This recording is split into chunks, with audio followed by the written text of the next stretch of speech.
Saturday? Not yet. I've seen obviously other teammates I've had and how they've seen us win, but like I said, it's gonna be a great environment. I think it's sold out, and the chance to win the SEC championship on the senior night, that's even more. That's icing on the cake. So it's a blessing to be in that situation. Are you a crier? Do you foresee? No crying for me. There's gonna be no crying, but I'm definitely gonna miss it here, and it's gonna be great playing in front of that kind of crowd and that support. So, like I said, it's just a blessing. It does also help knowing that, I mean, it's the last game at home, but at the end of the day, like, you've got so much more you guys are playing. Obviously, this weekend, if you get the win for the SEC title, but you still got the SEC tournament, the NCAAs. I mean, for you, I mean, what are you kind of looking forward to, I guess, the rest of the season going forward? And, how do you guys keep kind of focused knowing this? Hopefully trying to make a deep run to the NCAA tournament and hopefully trying to win the SEC championship as well as the regular season and the tournament. Like I said, I've been in kind of the situation before in terms of Oregon. I was able to win the regular season and also in the championship game with the conference tournament, and then we went to the Final Four. So I've kind of been just kind of in a situation before, but hopefully we can actually go the whole way and win everything. So that's just something I'm looking forward to. Such a young team, so I mean, like you said, you've been kind of through it. I mean, what do you tell these guys now that we've always known that you've had that experience behind you, but now it's kind of come to fruition of being able to just kind of stay focused and don't listen to the outside crowd. Kind of stay, a tight-knit group, and kind of just make sure you pay attention to deals and stuff like that. And knowing that you're going to get everyone's best shot. Obviously when you're ranked number 10 in the country and when you're playing as well as well playing, teams are going to want to play their best too, and because we have everything to gain and they have pretty much nothing to lose. So they're going to put all their chips on the table and play as well as they can. So we got to exceed that and play up to that level, even higher than that.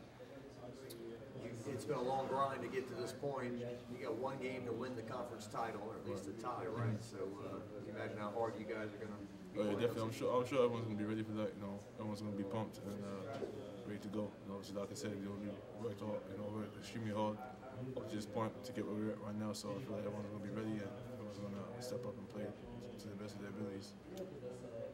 Is it hard to block out the stories going on right now about your head coach? I haven't paid much attention to that. I don't know anything about it. We're just focused on winning the championship and being a successful team we can. And that's what's on my mind, and I'm sure that's on everyone else's mind also. Has to help that you guys are playing into such a big game like this, focus-wise, and it keeps you kind of grounded. And how do you, I guess, not look past a team like Vanderbilt who's kind of struggled this year in the SEC? Right, like you said, this SEC, one of the best conferences in the world, in the country, I should say. So, like you can't take it on for granted. You gotta play, like you're playing the best team in the league. You gotta play the same if you're playing the worst team in the league. So that's just how it has to be. So like I said, being in the SEC, you can't take no team for granted. Last one for me. You've been asked about Baton Rouge and the adjustment coming here now that the regular season is basically over. You feel like you made that connection, not just with the team, but maybe the school itself, and maybe definitely. I've lived in whole different environments, so adjusting to different things is pretty easy for me. Like I was in Wyoming for a while, and then I went to Oregon, and I came here. So it's like I've been in different environments and different atmospheres and stuff like that. So it was easy for me to kind of adjust to certain things and different lifestyles of living. So it was okay for me to understand certain things. And I feel like it's been good so far. Cool. You grew up in London? Yes, sir. For how old were you when you left? I left there in my freshman year of college. Okay. Yeah, so basically there with my life. Do you like the band Queen? That's not my kind of music. No, sir. Who are the best British musical acts in your opinion? I don't really know. It's mostly like I would say it's called grime. It's a type of rap that's like big back home. So that's kind of something that I would grow up and listen to. But I don't really listen to any of those kind of bands from back in the day. So it's mostly like the stuff from nowadays. You see a difference between, like, I guess, American rappers versus like British rappers. I mean, there's that Drake tape where you had a whole bunch of British rappers. I think it's just like the flow, and then obviously the lyrics are a little different in the accent, obviously, and the stuff they rap about.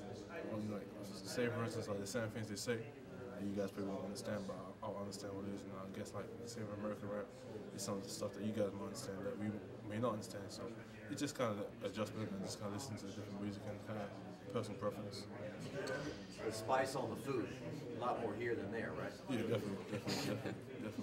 But like I said, my family from the Caribbean, so space. I'm used to you know, little spots and stuff like that. So yeah, that's pretty much it.